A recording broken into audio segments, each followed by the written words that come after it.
they're going to keep feeding you that content every single day. And it's almost like this subscription to a train wreck.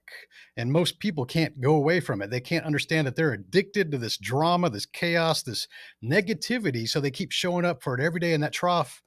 What's grandma cooking up for to me today? CNN. What am I going to have in the trough today to get me angry? How many times have you guys woken up in a good mood only to have your mood ruined in 30 minutes because you're watching the news as you're getting ready for the morning? Welcome back to the 365 Driven podcast. Every year I start out the new year with a episode that's titled How to Win in This Going Forward Year. It's usually one of the most popular downloaded episodes for the year. And I figured I would change it up a little bit on this one and go live and do it on live stream on my Facebook and LinkedIn and inside my 365 Driven Entrepreneurs group here on Facebook. Now, I'm going to get into 5 different topics, different categories, if you will. We're going to talk some tips and advice on exercise and nutrition, which to me is the most important, the mindset, and then we'll get into business and finances. I've got some good notes here. I came prepared for this. I'm going to make some book recommendations near the end of this. And finally, I'll wrap up this episode teaching you how I set goals and how I teach my clients to set goals and how important that is. So we're going to ride this out for about an hour, just like most of the podcast episodes. And I got a lot of value to share with you. And thank you for the live stream comments coming in here. So let's get to it. Got a lot of information to put out there, and I want to help you guys win in 2024. So first of all, exercise and nutrition. I'm not going to get all tactical and do all these different things and pretend that I'm a fitness coach, even though I do exercise quite a bit. But I'm going to give you, the listeners, the viewers, some advice that I would recommend even to my clients. So the first is to set realistic goals.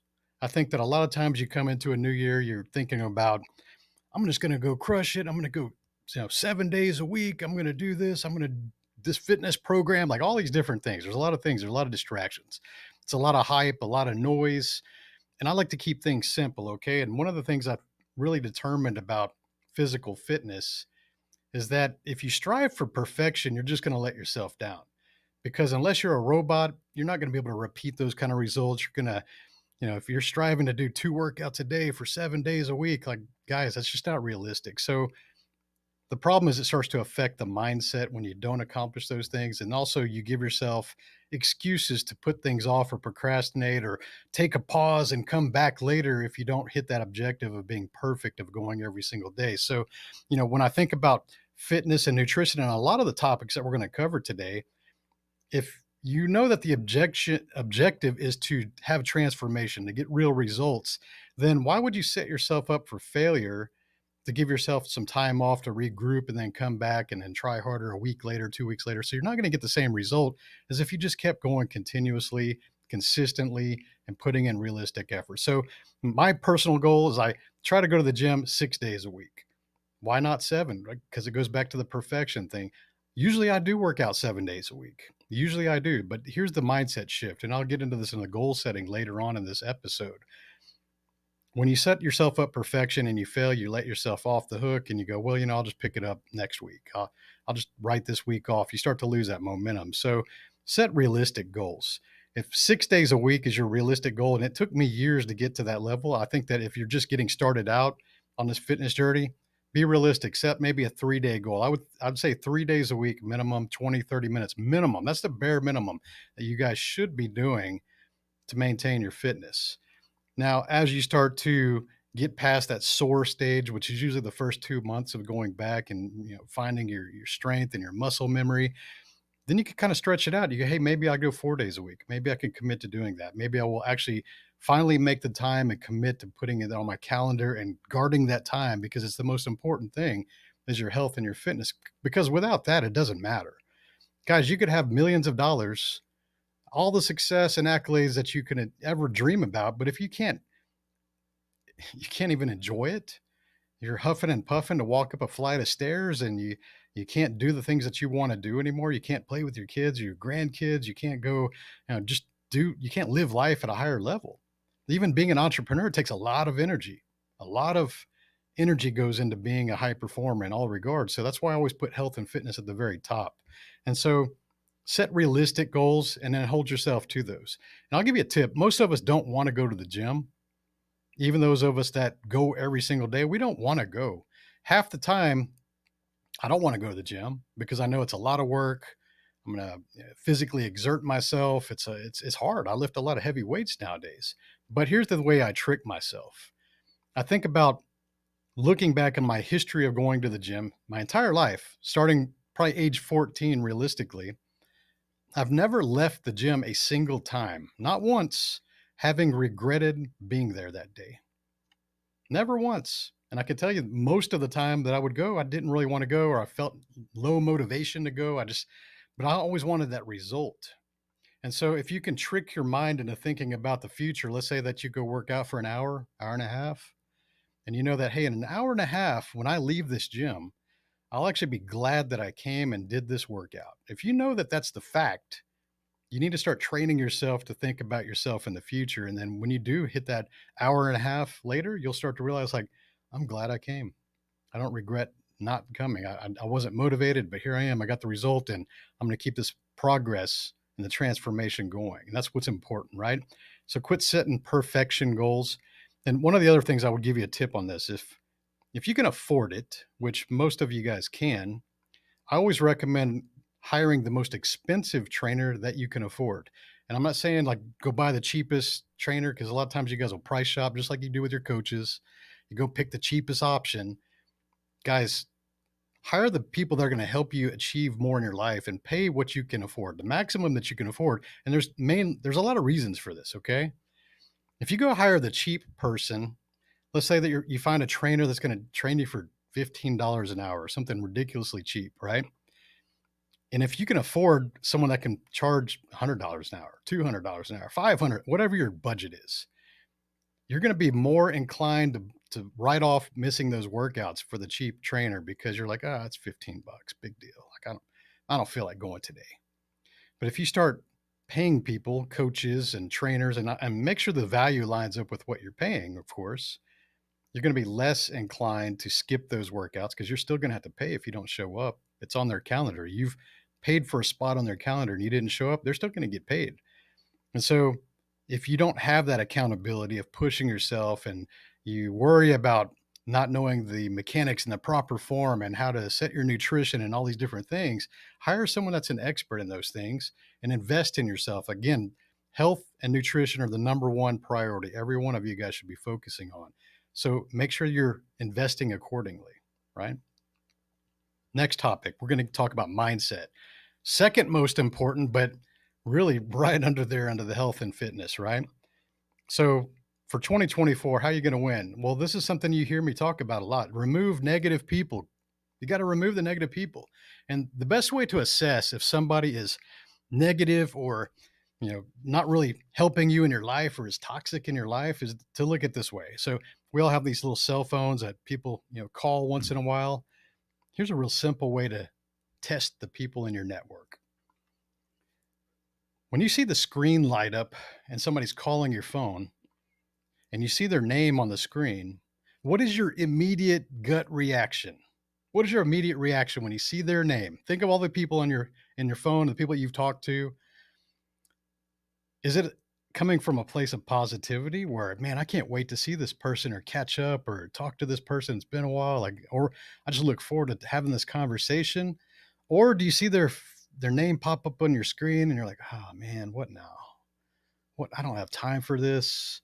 What's this person going to drag me through today? What are they going to complain about today? What kind of drama is going on in their life or gossip that they want to share with me today? That's a real easy way for you to assess who should be in your proximity or have access to you versus people who maybe you should create some boundaries, create some distance. You can be polite about it. Just start saying no, just start declining their offers to hang out, or just tell them that you overcommitted. That's the best way to, hey, I'd love to come hang out and have dinner with you, but I have overcommitted and I apologize. And don't you dare ever ask for a rain check because that keeps that opportunity open to them to keep asking you and keep getting back into your boundaries. So just learn how to strategically say no. You got to get better at saying no. Quit being a people pleaser. I used to be that people pleaser. I want to make everybody happy. And I do want to make everybody happy, but I also had to keep my sanity by learning how to be a professional at saying no and not really hurt people's feelings by doing so. So if you just tell people, hey, you've already overcommitted, but you appreciate the offer and don't ever say, let's take a rain check, it kind of starts to work out. When you start saying no enough, they quit asking, don't they? Just like people that maybe you've pursued in your life, that you kept asking to hang out, or you were doing things you wanted to get somebody's attention and they kept blowing you off. Well, eventually you also quit asking, don't you? Well, it's human nature. It works that way. So remove those toxic, negative people for this year. Commit to doing that. It's probably going to be one of the most difficult things that you do in your life, but it's also the most important thing that will change your life. Now, this is also one. 2024 is an election year. Those of you that are all wrapped up in the politics and playing the blame game and blaming Joe Biden for all the drama that went on in your lives this year, or missing Trump or whatever, like whatever political side you're on this year, understand that the masters of manipulation are the news media. And they've been doing this since news media has been out. And here's the thing, whether you like CNN or whether you like Fox, both are equal hot garbage trash dumpster fires. And if you feel any kind of defensiveness about that statement right now, it's probably because you are right in that trough that they stir up every single day, and they come and they dump that in the trough and they hope that you feed on it and you feel agitated and angry, and then you go back on your social media and you share all the articles and the videos and the posts that come from either of those organizations or anyone like those, which is, let's be real, 90% of the mass media is just garbage nowadays. They are there to intentionally stir you up emotionally so that you get triggered enough to share their content and their articles, so that, guess what? They can earn billions of dollars in advertising revenue. The more eyeballs that see their posts and read their articles and click on their website, the more ads that they get to serve you, the more money they make. And here's the other thing that most people don't realize. Fox or CNN, they don't really care about trying to change the opinions of the other side. Both of these entities know exactly who their demographic is, they know exactly who their audience is, and they're not trying to win. CNN is not trying to win Fox viewers over and start watching them. Fox is not trying to win CNN viewers over. But what they do know is that their specific audience gets triggered by certain topics and certain headlines and certain politicians, and they're going to keep feeding you that content every single day. And it's almost like this subscription to a train wreck. And most people can't go away from it. They can't understand that they're addicted to this drama, this chaos, this negativity. So they keep showing up for it every day in that trough. What's grandma cooking up to me today? CNN. What am I going to have in the trough today to get me angry? How many times have you guys woken up in a good mood only to have your mood ruined in 30 minutes because you're watching the news as you're getting ready for the morning, talking about the doom and gloom and the end of the world? And guys, you got to start having more accountability and understand that you get to control a lot more in your life than what the news tells you. So this is an election year. They're going to amplify everything up past 10, and they're looking for suckers to start consuming that information and getting all butthurt about it and sharing it with all their friends so they can make a lot of money this year. So be smarter than them. Turn that shit off. Quit subscribing. Unfollow all that crap. I unsubscribed all that shit back in 2015 when I saw that nonsense that was going on. And so if you allow them to get into your mind, they're going to do it because they're the best at it. And so you have to be really aware of that. So turn that off. That's how you're going to win it. It's going to help you win in 2024, having mental clarity. Mindset also. Let's talk about this. Successful people. I want to talk about how successful people think differently from most people. Most people, when they're confronted with a challenge or a problem, they think about, how am I going to solve this? Oh man, I'm short on money. How am I going to solve this? How am I going to learn this? How am I going to do this? It's always you. And that was me for probably the first 25 years of my life. Always asking myself, how am I going to do this? How am I going to do this? And willing to do what it takes, right? Do what it takes. But the difference between what common and average people think and successful people think, successful people think not how they're going to do it, but who. Who do I know that I could pay to do this? Who do I know that could teach me to do this? Who do I know that I could delegate this to or hire somebody to go get this taken care of? You see, there's much bigger problems. There's different levels of problems in our lives. And successful people don't get tripped up on these little baby problems, these little minuscule problems. They're always looking to graduate to bigger problems. And so when you start to think about who, not how, it's really going to start to shift your mind.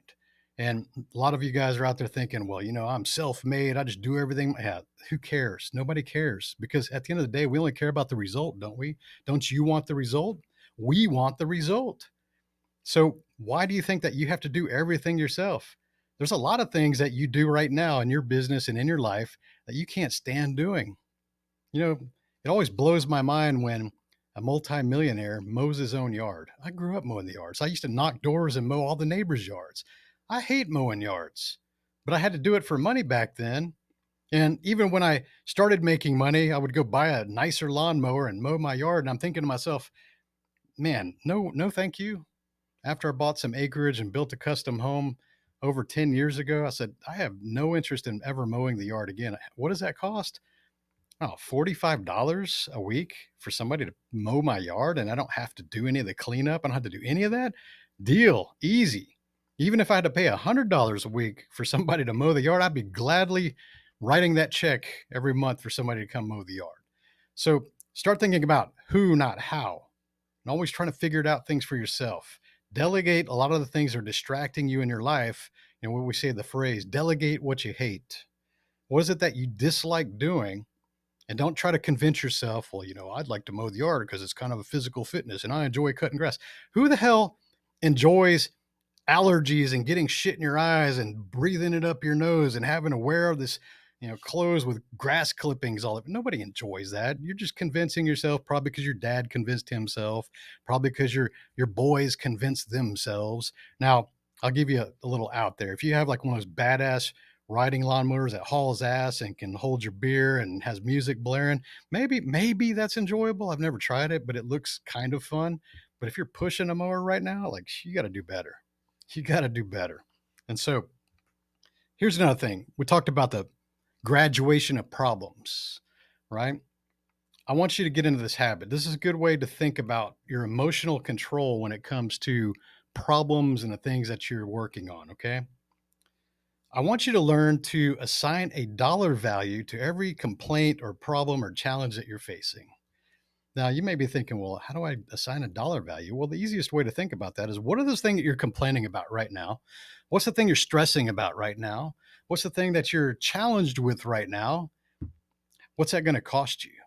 What would that cost you? If you were to be able to write a check or make that go away, or have to actually buy the thing, or hire the person, what is that dollar value that's assigned to each problem or challenge or complaint or issue that you have right now? And here's the thing. When you start to assign the dollar value, you start to realize a lot of the things you complain about, we joke about as being first world problems and such like that. A lot of the things we complain about are very small on the dollar value scale. And a lot of you are losing your emotional, control and going ape shit and just losing it over little baby problems, $10 problems. I want to give you a story here. So a week ago, Lisa and I were coming back from Italy, and we made some expensive purchases over there because they got tax free. If you go buy things, you basically will pay the tax in the store. And then when you get to the airport and they give you a custom stamp, you go to a booth and they basically will refund you the sales taxes. And the sales taxes in Italy are 22%. So there's pretty legit taxes. And if you're spending, let's say, over $1,000, you'll make $220 back per thousand, right? And so we get through the customs line and we're waiting at the booth, the kiosk there, with these two ladies that were processing these refunds back to customers. And the guy in front of us was just kind of losing composure. Like, he was just kind of emotionally out of it. He was just complaining, and the ladies just had this blank look on their face. And he's like, "You're not going to give me my refund?" And they're like, "Well, your documentation doesn't match up. The number on this form that you filled out at the store doesn't align with the one that's in our system. So we can't, find what you're doing. We can't give you a refund." And so he's panicking and he's looking at his passport and he's looking at the form, and he realizes, oh, didn't put my passport number on there properly. The number's off." And then he starts trying to explain it. And they're like, "Well, we can't do anything unless your store that you bought this thing from will fill out a new form and put the right number on it so we can find it in our system." So they're being really polite. They probably deal with people like this all the time. It's unfortunate. So this guy starts getting angry, and he starts, "Well, how do I do that?" And my wife and I are just watching this, and we're kind of like, we've been standing here for a while. It's probably going to start making us late for our flight because we've been waiting for this guy. He's been hogging up the line. And so Lisa asks the guy, she's like, "Hey, how much are you trying to get back?" And he kind of like was kind of like stunned, and he kind of startled. He kind of like snapped out of it. He said, $27. $27. This guy was losing it emotionally and panicked and worried about missing his flight and being angry at these two ladies that are working at the counter for $27. So basically, he had a $27 problem, and he was making a real big deal out of this. And you want another example of that? People maybe post about gas prices. Gas prices, you see people complain about that all the time, right? "Oh man, gas went up 20 cents a gallon." Guys, 20 cents a gallon. You know how much that's going to change? Even if you put $20, even if you put 20 gallons in your fuel tank, think about the price difference here, assigning a value to the complaint, right? Let's say you put 20 gallons in there at 20 cents more. What are you spending? $4 more? $4? You've got a $4 problem. You're going to get on the internet. You're going to complain. You're going to get emotional. You're going to pass 3 other gas stations and drive 5 miles out of your way for a $4 problem. Does that even make sense? "Oh, well, Tony, it's the principle. It's the principle that..." No, no, no, no. Don't play that small-minded crap, okay? It's a $4 problem. You're losing your emotional composure over a $4 problem, and then you're going to the social media and you're telling the world about your $4 problem. And those of us that have a pretty strong mindset to understand emotional control has a high value, we're looking at you like you're crazy. Like, you need bigger problems, man. That's a $4 problem, right? Even if it's a $100 problem. So your goal here is to start assigning your dollar values to every problem that you have, and then asking yourself in that moment of awareness, which we're trying to build for you, is this really worth losing emotional control or embarrassing myself or being a clown on the internet and complaining to my friends or getting on the phone or bitching to somebody about it? Quit doing that shit, right? So think about this. Your goal here is to try to graduate to bigger or higher value problems. Assign a dollar value to every problem you have. And as you start to get bigger problems, it probably means you're doing better in life. And your awareness is actually starting to raise. You're like, man, all this other stuff that used to let me bother me, just like we talked about the news in a little bit, like that's a $0 problem. It's you're letting it emotionally affect you and make decisions for you. So assign those dollar values. Finally, for the last one, for the mindset category, I think that you guys really should figure out how to travel the world. A lot of you haven't left your state or your country, and it's unfortunate because, especially if you're in business or personal development or you're doing anything that's you want to create real impact in your own life and maybe impact the lives of others. You got to go travel the world and see how other people do things, and you'll start to realize that whatever your country is, I'm in the United States. To me, I still think it's the best country. We're not perfect. We got a lot of flaws. And some other countries, many of the other countries I've visited, do certain things better than we do here. We don't get them all right. They don't get them all right. But the thing that I'm going with here is that if you start to travel the world and visit a lot of different countries, even some of the third world countries, I've been to probably 40 something countries by now. You start to realize that you have a bigger perspective on how human nature works, how business works, how minuscule your problems that you're complaining about, your first world problems, how small those really are, how unimportant those things really are, and they don't cloud your judgment. You're able to make better decisions and move forward a little quicker in your life when you start to realize that the world is bigger and there's a lot of things that I need to go learn. And you're never going to learn that bigger perspective if you stay stuck in your city or your state or your country. And you think, well, I like it here and I don't need to go travel the world. No, you should, because just resisting that is a real narrow mindset. And here's the thing, I used to have that narrow mindset. So I grew up without money. And whenever I talked about flying or going on a trip when I was little, my parents would say, we can't afford to do that. We can't afford to fly. Flying's for rich people, right? So that's a belief system that was based on how I grew up that I carried with me into my adult life. And I thought that getting on an airplane was a waste of money because for that same money, I could go buy something. Like that's another broke mindset thing. We start to value material things more than memories, right? And when you start to look back on the best times of your life, all the best memories and the things that you've experienced in your life, you start to realize it was around people and building memories rather than buying the material things that you think are the things that are going to change your life or that make you the happiest. It's always the relationships, it's always the people, it's always the family, the friends, the things, the experiences of being around people that have the highest value. A few weeks ago, I asked on Instagram, I said, hey, you have a lot to be grateful for. And I want you to go back and look at the last year of photos on your phone and share in the comments your favorite photo of the year. Okay. And this was a social test because I'm always looking at human psychology and trying to understand people better. And I would say that 95%, hundreds of people, this was Facebook. I said Instagram, but it's Facebook. 100, let's say 100 or so people responded to that with a photo, their favorite photo of year 2023. And I'm observing these things and I'm throwing the likes and making some comments here because I enjoy seeing some cool photos. 99% of those were photos of them in some relationship with friends or family or other people. There was always photos of them with other people. That should tell you a lot. A few people posted a picture of their car that they bought or something. I get that, but I mean, that to me, that's kind of sad. I mean, I buy cars every year, and I don't think that that's the most highlight part of my year, right?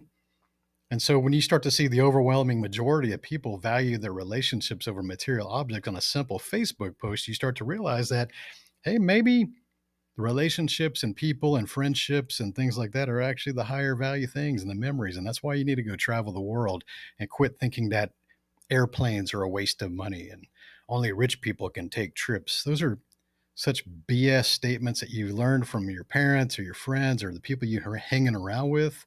You got to challenge yourself. You got to do more. Now let's get into the topic of business and finances. Money, right?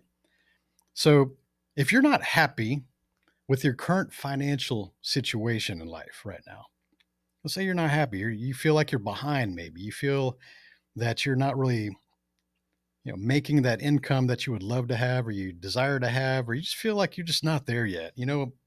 When I felt that way in my life, I was willing to go get a second job or a third job. And I'm not suggesting that you do that unless that's the only option you have. But one of the things I really want to challenge you with in 2024 is to go learn new skills that create income. There's endless amounts of ways to learn new skills or new knowledge that can create income. So you start finding the clues of what you're interested in. What do you have passion for? What do you have curiosity of? What are the things that kind of make you curious, but you're not an expert in yet? Maybe you've not even done anything in that industry or that niche yet, but you feel something interesting about it.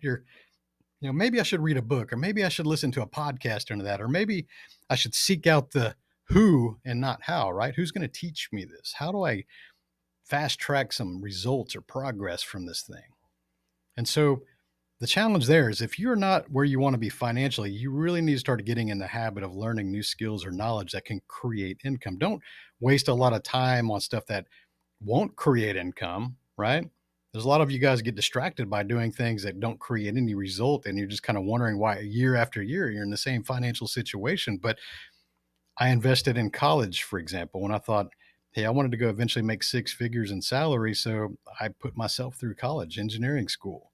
And it took me 7 years. I was working as a pipe fitter, as a structural welder, as a waiter, as a mechanic, going to school at night.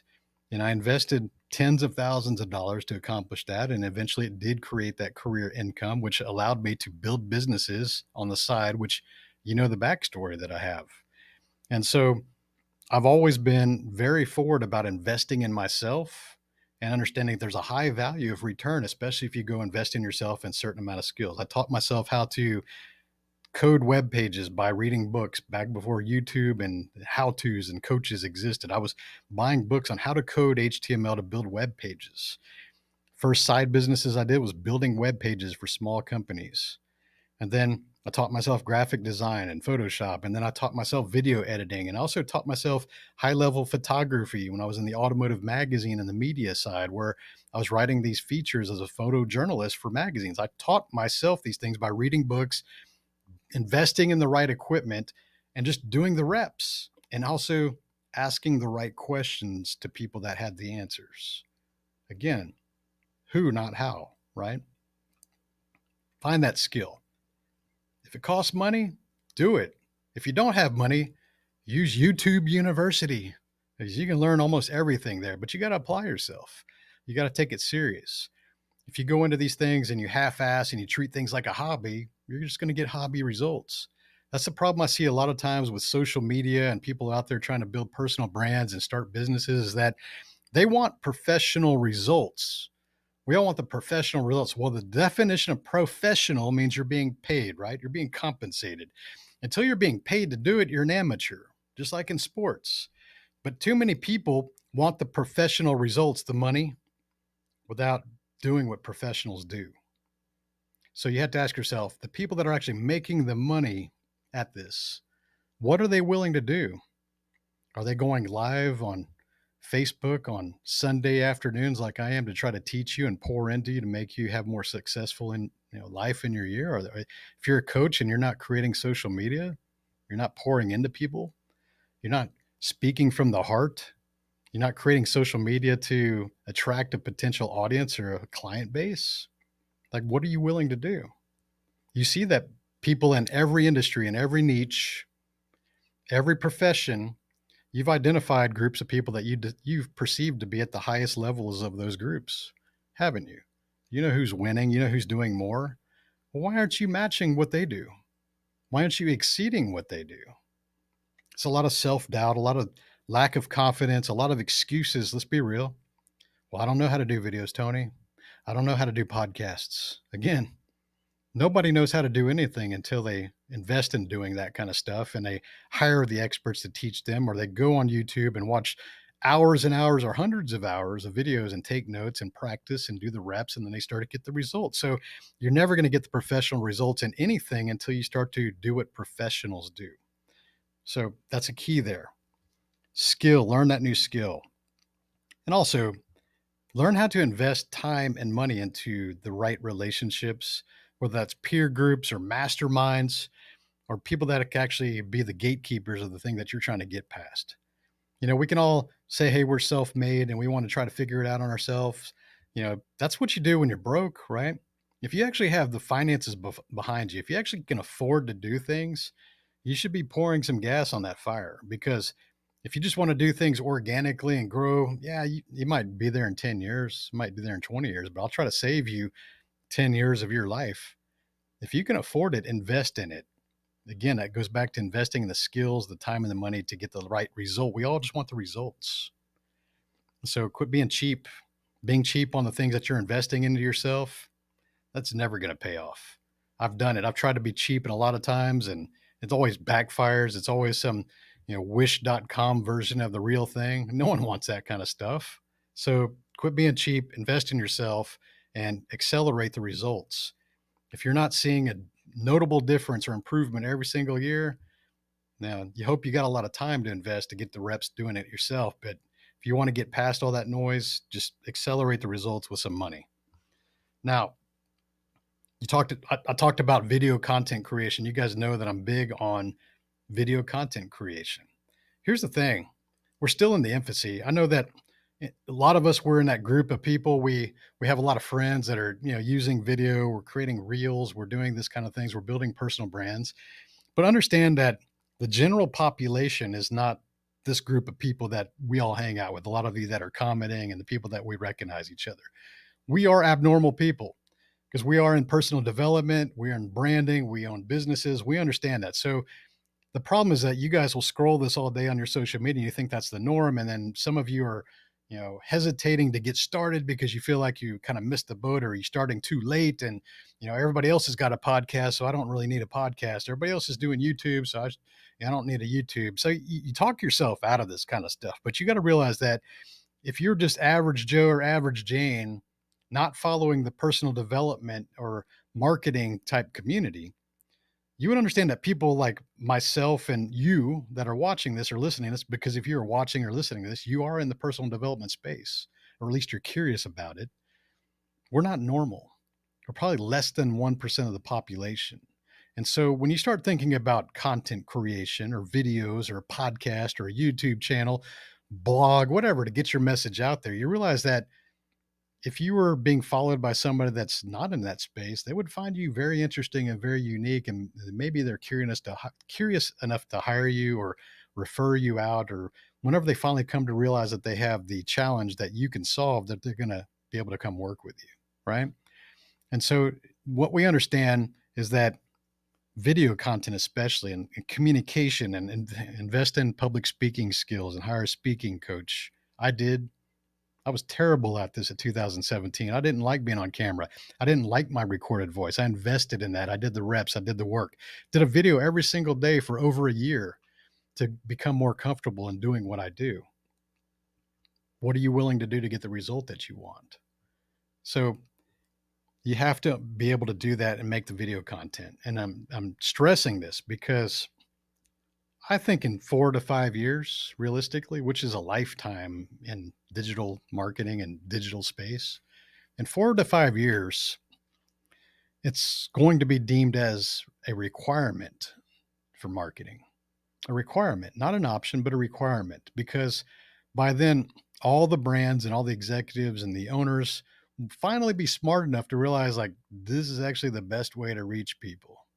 And it costs the least amount of money. This device that we carry in our pockets, or you ladies carry in your purse, this is the most magical tool for marketing that exists. And many of you take it for granted and you avoid it and you never use it. And you think that, oh, it's too late, or I'm late getting started. No, 4 to 5 years from now, everyone will finally have admitted that it's the right way to do things and that they're going to have to start utilizing it. And if you wait that long, you're just going to be jumping into a bigger sea of noise because everybody's going to be trying to figure this out. But if you were to start today, or even better, if you've already started and you want to amplify and turn those things up, you're going to be elevated above that noise, because while everybody else is trying to figure it out, let's take even 2 years from now, and you've got a 2 year head start on them, you are automatically elevated above that giant pool of noise, and you've already started your building your brand and your authority and your recognition and your audience and all the things that are going to help bring a lot of opportunity to you in your life. So I'm stressing you guys need to start doing some video content. And if you're not comfortable doing it, hire a coach, hire someone that can teach you to do that. Go join Toastmasters, become a better public speaker, start to learn what you're doing well, what you can work on, what you can improve on. Learn how to speak without having a distraction in your message, like saying and and these things that make you feel uncertain or look less confident or maybe ill prepared. We don't want those kind of things into our message. So it's important to invest in these skills. And finally, for the business and finances category, I want you to take bigger risks in 2024.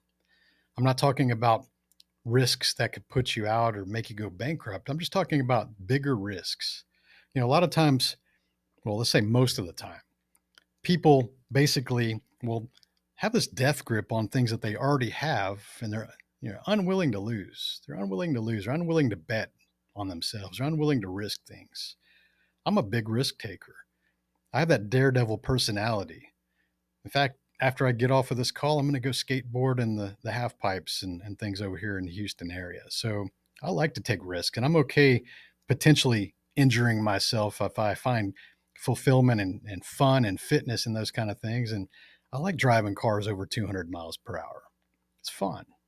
I used to like contact sports and things like that. I'm okay with risk. It's probably what made me a better entrepreneur. But I'm not saying that because I don't think that you can do that. I think that you should do more of that. I see way too many of you guys playing way too conservative on things. You're worried about what you're going to say. Hey, Tony, if I say this, it might offend people. It might offend people. It might make people angry or, feel bad. You're worried about too much about what people think. You're still worried about trying to please people. Now, you know that I post some things that are provocative and polarizing, and that's intentional because one, that's who I am, and I want to tell people the truth. It's always from a good place. I have good intentions in the things that I share. That's the important thing. So I'm never going to suggest that you go out and start a fight or start an argument or do things to be an antagonist. That's just being a jerk. Don't do that. But you should never fear telling people exactly what you believe in or what you're going to do or how you're going to handle something because that's who you are. That's your current belief system. And if you get challenged on that belief, it's okay. Maybe that person that's challenging you will be respectful and they'll teach you some new perspective or give you some more awareness that there may be some piece of truth in what they share. It's pretty easy to see the people that are trying to be constructive and give you awareness and help you versus people that are just being a critic. Those are easily identifiable because we all have those people, maybe even some of people watching this right now, that will only reply when they disagree with you. You got those friends? It's almost like they pop out of the sewer. I disagree. And then they disappear back into the sewer and you never see them for months until you maybe make a post and then they pop their head back up out of the sewer and I disagree and blah, blah, blah. Those people are not being constructive. They're looking for that little sliver of opportunity that they can jump in and chime in and disagree with you because they've made a habit or a hobby of disagreeing with you. So those kind of people, it says a lot more about them than it does about you. And you just got to realize that, hey, I like some of my haters to get front row tickets to the show too, because I kind of like when people say that I can't do something. They challenge me or think that I can't do what I say I'm going to do. Like I love proving people wrong. It's served me pretty well in life. And so look for the people that are being constructive, that are actually giving you advice and some awareness. And at the end of that discussion or that debate, neither of you may change positions, and that's perfectly fine. You're not going to change everybody's mind. You're not here to change everybody's mind, but you are here to state what's on your mind. And you are here to defend why you believe that way until you learn otherwise. So here's the thing about being a thought leader. You're never going to be a thought leader by being scared or not taking risks, ever. But the difference between most people that just broadcast and they just regurgitate things that other people post versus their own thoughts is that a thought leader is willing to change their position or change their opinion and be equally bold whenever that occurs. So I'll give you an example. This goes back to the Stoicism days of Marcus Aurelius and Socrates, right? What makes a thought leader is that they will boldly exclaim what they believe in this given moment. And should they have new revelations or new evidence arises or new experience or something that exposes that what they believe to be their truth is somehow shattered, and they have a new belief system based on all this evidence, data, logical things, experience, they don't hold on to that old identity and that old opinion. They tell people, hey, you know what? I believe that yesterday, but based on this, this, and this, I don't believe that anymore. I actually believe this new thing. This is what I think about now. And that's what a thought leader does. They're not afraid to change their mind. And you'll find that it's actually very rare that people actually will fall into that category because, as I mentioned, the political year and CNN and Fox viewers, Democrats or Republicans, people that build their identities around labels, they actually may not believe what they say every day, but they're so afraid of what the judge and jury and all their peers and friends and family will think of them if they were to change their position. Because here in society, we've been categorized as negative if you're a flip-flopper, right? If you're someone that changes their mind all the time, like they're a flip-flopper, like that's the media putting that into your mind. That's the small-minded mental midgets putting that into your head that If you do that, you're going to flip flop, and people are going to go against you. And you know what? If your beliefs are strong enough and people choose to go against you, then good, good. Those people don't belong in your life. Quit trying to please people that you used to agree with because you created an identity to something that you no longer believe. When you see yourself and you label yourself as a Republican, for example, and you see Republican politicians doing things you disagree with, a lot of you won't speak up. Oh, I can't say anything negative against the Republicans because I'm a Republican too. And, I'll just kind of close my eyes to that and hope that CNN handles talking negatively about them. That way, I kind of feel virtuous and I won't go against my party. Well, that's bullcrap. You're never going to be a thought leader. You're just a thought repeater, if that's who you are. Reverse the parties. It goes both ways. You need to learn how to be more sovereign and independent and not carry those labels and be able to go, that's terrible. And I agree with that. And that over there, I agree with, and I disagree with this. And pick and choose people, characters, actions, beliefs that you agree with or disagree with in any given time that you're willing to change based on new evidence and revelations and experience. So take those bigger risks in your business, especially if you can afford it. Those of you that are still in the side hustle mode, I love you guys. I wrote a book for you guys. But I think a lot of you guys are playing way too small. Once all your bills are covered and your lifestyle's largely covered and you still have excess money coming in and you're not investing that in the new skills, the new peer groups, the masterminds, the coach, the programs, the things, advertising, throwing it towards your marketing to, throw some fuel on the fire. Too many of you guys are playing way too small, treating things like a hobby, getting hobby results, and then being upset that you're not getting professional results. So take those bigger risks. Now, next category, I want to talk about books. You guys know that I'm an avid reader. I average about a book a week. Yeah, I know that sounds weird, finishing 50 books a year, but you can ask my wife. I read 30 minutes every single night. I've been like that for years and years and years. I have bookshelves, not in my garage like Ty Lopez because I like cars more than books, but I've got a lot of shelves in all different rooms filled with books. And I want to give you some recommendations. And these will probably be books that you don't think most people would even know about. The last 3 years or so, I've actually started reading books that are more in the classics, because I enjoy the new books too. I still read, a lot of the guests that I interview on this show, a lot of the new books, I read those books. A lot of the books, I'm friends with a lot of you that are the authors, and I've read your books. And I'm not saying that they're bad. I like those books. I get something from every book I read. No matter how unknown an author is or how big a name an author is, there's always at least one tip or something I take away from every book. And that's why I do it. If you pay $10 to $15 for a book and you learn one thing, to me, it was well worth the investment. But the books I'm going to recommend this year are some older books.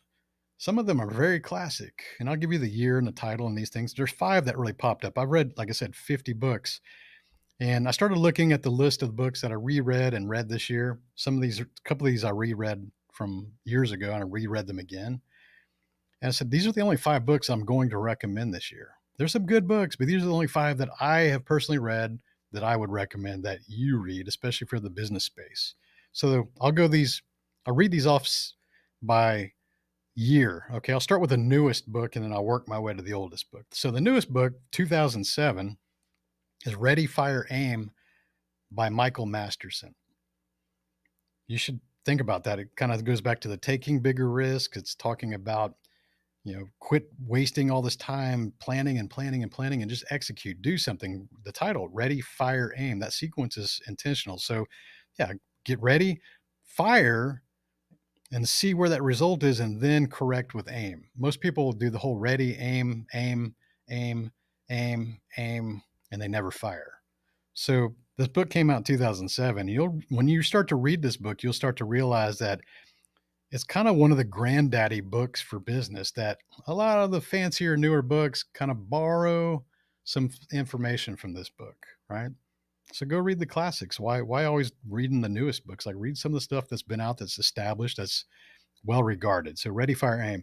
Next book, also from 2007. I don't know why. Maybe this was a good year for books, but The Ultimate Sales Machine by Chet Holmes. So, The Ultimate Sales Machine kind of goes back to the kickoff in the digital marketing space and learning how to market and learning how to sell and learning how to generate leads. And, this book is 2007 and they revised it also recently. I think his daughter is kind of taken over the industry. I believe Chet passed away, unfortunately, but it's been revised with some newer topics in there to make it more time relevant. And it's a great book. I think a lot of these influencers and people talking about marketing and digital marketing and lead generation, they got a lot of the tips from this book. It came back from 2007. So the next book comes from a guest that I actually had on the show last year. You guys know Robert Greene. So 1998, the book celebrated 25 years last year. 48 Laws of Power. To me, that's his favorite book. That's my favorite book that he's written. I've read all of his books. 48 Laws of Power was the one that put him on the New York Times bestseller list. It was very provocative at the time. Think about this. 25 years ago, he wrote this book with 48 laws of power. And when the journalists and the media started to read this, they realized in the wrong hands, he's actually teaching you how to manipulate and create power and do all these different things. And so they kind of boo-hooed it. They were like, oh, this is dangerous. This book shouldn't exist. And it all goes back to intention, right? Did you realize that the skill set that you build in, let's say, influence, because everybody wants to be influential, it's the exact same skill set as being manipulative. It really is. But the differentiator is, what is your intention? Are you doing things with positive intent? Then you're influencing. If you're doing things with negative intent, trying to defraud people, trying to fool people, trying to do all the fake guru stuff that you see me making fun of online, then it's manipulation. But it's the same skill set. So when you read this book and you start to realize, like, if I can use these strategies to become more influential and create more power, but I'm doing it for the right reason, the right cause, then is that really a bad thing? No, it's not. I think this book is essential reading for everybody. So go get the 48 Laws, 25-year-old book. It's 26 years old now. It's ridiculous. But that podcast, when I had him on the show, was actually one of the highest downloaded episodes. And it's by far the most downloaded video interview that I created on the YouTube channel I kicked off last year. So you can find that on the YouTube channel too. So next book, this is a classic again from 1936, How to Win Friends and Influence People. Now, this book has always been number one on my list since I read it. And that probably the first time I read this book, maybe 10 years ago, maybe 15, maybe 10 to 15 years ago, somewhere in that. It was like one of those early personal development books that I read that was recommended. And when I initially heard it was from 1936, it's like, this is going to be some wonky, weird crap. Like how's this going to apply to today, right? How to Win Friends and Influence People is, to me, the book that should be a textbook in public schools. I think that there's a lot of books that they made us read in school that were a waste of our time. A lot of them had some political agenda. A lot of them are worse nowadays.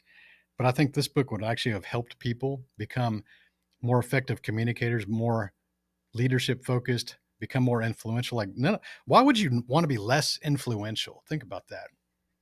You want to always be more influential. You want to be able to carry yourself and communicate in a way, and also be able to listen, to be able to get more things, more opportunities in your life. So I think everyone should read this book, and if you got kids that are in high school right now or college and they haven't read this book, I would tell them to go buy a copy or get the audiobook and give it to them and go, hey, you should really read this book, because what it's going to do is raise your awareness in a lot of different things in life and communications and, kind of conversations that you would have, whether you're, asking a girl or on a date, or, trying to get a pay raise, or trying to hire the right employees, or maybe being a podcast host or a speaker or a coach.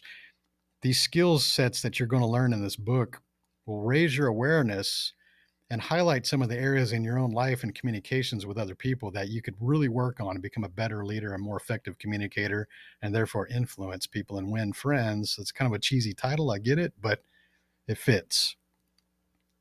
Finally, the last book, coming in way, way, way, way back in the past, from 161 to 180 AD, thousands of years there. Marcus Aurelius Meditations. I think that anyone that's into stoicism and emotional self-control and understanding, that people back in the thousands of years ago. So Marcus Aurelius was the Roman emperor between 161 and 180 AD. Like, we're talking about three-digit years, right? That's pretty old. And Meditations was his series of notebooks in his journal that he was learning these things, and he was by far the most successful emperor. We all know Marcus Aurelius is. And he kept journals, and whenever he would learn things and whenever he would be mentored by the philosophers of his time, he would learn new lessons, and he was very observant of people and human nature, and he would take these notes. And so these books were never meant to be published. These were his personal journals. They were discovered years later, and they've been translated into several different languages, and that's how we ended up with them today. But it's really cool when you read things from 2,000 years ago and you realize that the same problems that people have today weren't a whole lot different than the problems that people had back then. Humans have always been humans. They've always had envy and jealousy and greed and lack of leadership and emotional control and wealth and poverty, and all these issues that we have existed as long as human history has been recorded. And so when you start to realize that whatever problem or challenge that you're faced with right now has been resolved and solved by millions, if not billions of people, depending on the size of your problem, you realize that you're not alone. And there's a lot of solutions out there that can help you get to the answer or the solution that you would like to achieve in your own life. And so I always recommend people go back and read these classics and learn some stoicism and combine that. If you're a faith-based person and you're religious, combine it with these kind of readings and understand that there's a lot of overlap, but it's always good to see it from a different perspective, especially someone that's been so successful and created such a lasting legacy. I just got back from Rome and Athens a week ago, kind of getting to walk in the ruins that all existed back in the Roman Empire. And it's crazy how they built some of these things that have lasted the test of time. And we have this philosophy and these books and these readings from back then that, if more people would just read these things and adopt these things and start to live with these standards, their lives would be a lot better. So those are my 5 books. And I always recommend going back and reading them more than once. You'll find that at different points of your life, I know that some of these books you've probably read. When I read 48 Laws of Power again, over a decade later, it's almost like I was reading a brand new book again, because any good book or any great book, when you go read it later on, you're going to read it with a different set of eyes, because you should be in a different situation. You should be a different level of life. Maybe you have graduated to those bigger challenges or those higher dollar value challenges, or maybe you've invested enough to raise your own awareness of the things that you are weak at and the things that you've strengthened over the years. So when you go read a book that's excellent, certain things are going to pop out to you that you wouldn't have caught previous time you read it, right? I think a lot of you guys can relate to this. You go read a great book even a year later, and the things that were challenging you or the things that you needed to learn a year ago are going to be different than what's today. So I think that maybe you guys should get in a better habit of revisiting the classics and the ones that impacted you in the past. And I guarantee you're going to learn something new today if you read them again. So it's not always about collecting books. It's about going back to the ones that impacted you. So finally, I'm going to talk to you about how to set goals.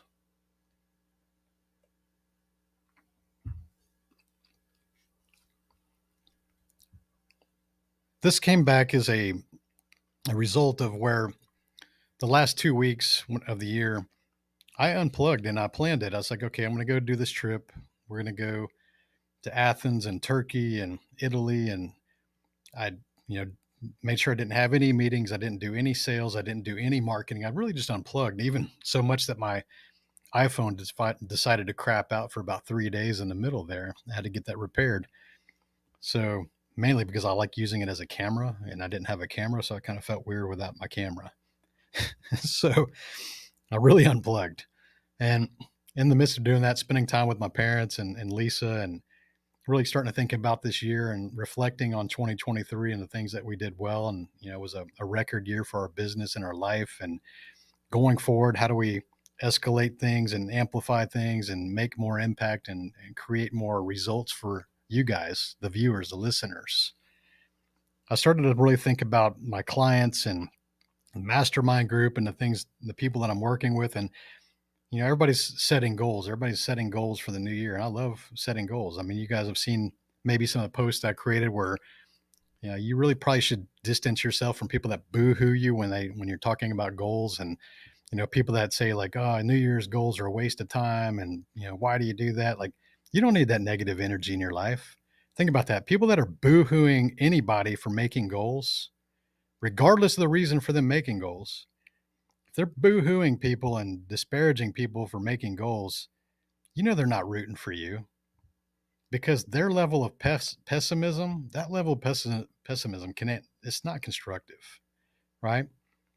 Those people likely create goals based on their own catalysts and triggers, which are reasons that they want to create their own goals. So why would they disparage other people who want to create goals based on a new year, which has been celebrated, written and recorded history over 4,000 years?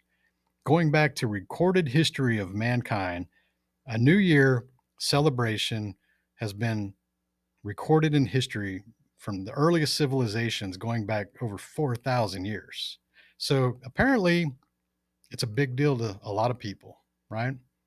And yeah, the calendar dates have changed and revised and become better, with astrology and the things that we know in mathematics and getting the calendar days right. But every form of civilization had what they thought was like their new year, and they celebrated it. So here we are this new year, and people are setting goals, and I applaud you if you are, because I think that you should set goals. But here's how I set goals. So at the end of the year, there's just one question you need to ask yourself, and I would say to write this down. That way, it's a really simple question, but you should write this down to kind of remind you, to keep you centered during this conversation. The question that you need to be answering at the end of each year is, am I happy and fulfilled? That's it. Am I happy and fulfilled?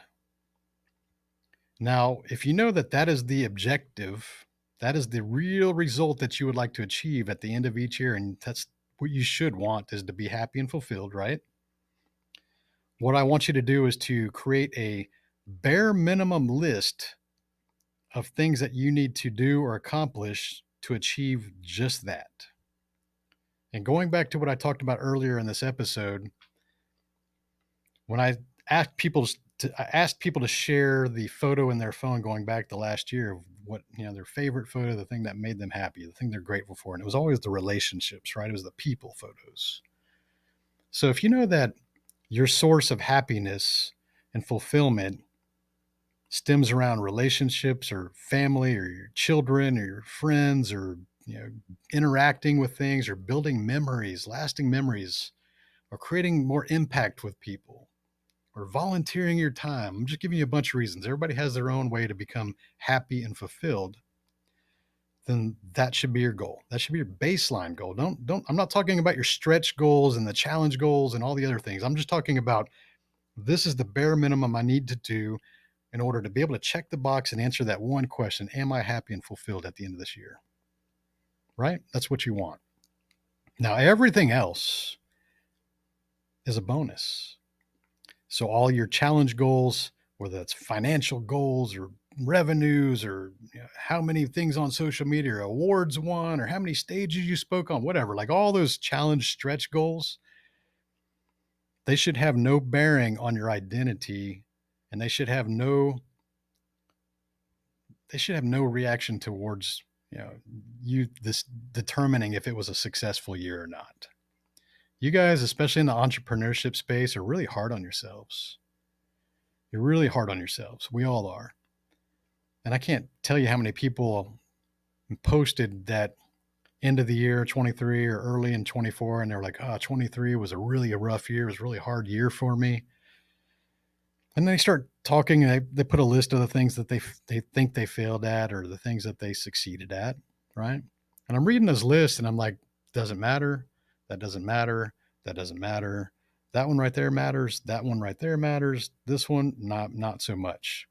So why would you allow yourself to get in your own head, to harm your own self-confidence, your own momentum, because you didn't achieve these challenging stretch goals for yourself? And so maybe you lifted your foot off of the throttle and you coasted the last couple of months because you knew you weren't going to hit that objective. Is that really what the intention was? No, it's not. It should never be that way. And so I think about, how do I make myself happy and fulfilled? And then I create that list. And then all the other things are bonus rounds. And here's where the mindset starts to come in. Here's why you should think about things this way. I said, how do I make this relatable? How do I make this something that people can understand? And I thought about, I used to play a lot of video games when I was a kid. I think a lot of people are familiar with video games. So it's a relatable topic. And there's emotions backed into this. So remember when you're playing that game, maybe you're doing something right now and you get really frustrated. It's not going your way. The boss is, just riding you, like whatever that's causing you that frustration, right? You're playing this game and you keep losing. You have to restart and you got to restart the level and you got to restart the level and you're getting angry and you're not getting any better because you're emotionally kind of in your own head and your negative self-talk and you're, I'm never going to beat this game. I'm never going to get ahead. And some of you guys, do what they call rage quitting, and you throw the controller and you slam the stuff, and it's crazy. I used to play Call of Duty. I remember people just rage quitting, and you could hear them literally throwing their mics and shouting from their mama's basement, right? And so, you know what? You're not going to perform. You're not going to get the results in that negative headspace, right? But now think about the video games, different situation. Or maybe you unlocked something or you discovered something and you kind of went into a bonus round, or maybe achieved something and then it went to the bonus round. And, I can think about like Super Mario Brothers, when you're running around and you're collecting gold coins and they're just everywhere. They're everywhere. There's gold coins. You're running around and you're excited and you're hyped up because you got the bonus round. Or maybe back when we were young and with the arcade and you had to put a quarter in every time you played a video game, and like you get a certain amount of points and like, boom, you go bonus round, and it kind of amplifies and stacks. Or maybe even if you go to the casino, the kind of same way, sometimes you win something and it puts you in a bonus round and you get excited, don't you? You get excited in that moment and you perform even better. You're probably even more hyper focused and hyper tuned, and you start really focusing in on, how do I maximize this bonus round, don't you? So go back to the goal setting. Would you rather be operating and executing from a place of lack because you set your challenge goals as a way to identify if you're going to have a successful year, and you're in that negative headspace and it's frustrating to you and you're trying to operate in that mode to achieve those things for yourself? Or would you rather see those as a bonus round because you've already checked the box on what makes you happy and fulfilled? And so now you're in bonus round mode, and now you're pursuing with vigor and intensity all of those challenge goals that you would like to achieve, but you're in that bonus round mode because you already know that you're fulfilled and happy. I don't know about you, but I would much rather operate from that positive mindset and going after things with excitement and curiosity and high levels of endeavor. So that's the mindset shift. And you won't hear other coaches tell you that, because they just tell you like, hey, work harder, put in the reps, do what it takes. That's not the objective. That is not the objective. The objective is that you transform. The objective is that you get a result. The objective is that you don't tell yourself to quit and that I'll try next year a little harder. Like, why would you want to start off this year in a negative headspace because you define your level of happiness, success on things that were supposed to be challenging, supposed to be a stretch? And even the things that I think about, a good example of this, one of my mentors, Andy Frisella, 75 Hard. I love the program. Mental Fortitude. I got his new book showing up any day now. Mental Toughness. That was the main intention for that 75 Hard challenge, to get you mentally tough, physically strong, get you some discipline, figure out a positive routine that hopefully when you finish the 75 days, you build some of that routine and that discipline into your lives and you become tough because you start to realize, like, I can accomplish more than I thought. That was the intention. I've had conversations with Andy about that. But I think so many of you guys get this wrong because you think it's a check the box type challenge. And I can't tell you, being an Arte syndicate and these different groups and 75 hard groups is that so many of you will get to day 30 or 40 and you'll make that boo-hoo post for attention. Oh, guys, I failed today. I failed 75 hard. Oh, my, man, I really tried to do it. I just failed. And you're like, what happened, bro? I forgot to take the selfie. What? You forgot to take the selfie? And now you're emotionally out of control and you're hard on yourself and you feel like a failure. You're identifying yourself with a failure because you forgot to take a selfie. You're disregarding the discipline that you put in to do 2 workouts a day, to drink your 1 gallon of water, to read your books, all these good things that you started to see actual results, especially when you get in that 3rd week and you start to see physical and mental results and you feel happy, you're eating cleaner, you're not smoking or drinking or doing any of that nonsense, things that I live with. You're starting to see these results and then you let it all just collapse because you forgot to take a selfie or you forgot to drink the full gallon of water. Think about the intention behind of doing 75 hard for that period of time. The goal is that you get to the end of the 75 days and you're in the most physically fit shape of your life. You've read 75 days of reading books and learning things in personal development. You've not drank alcohol. You drank plenty of water to stay hydrated. You started to get the results. You look better in the photos.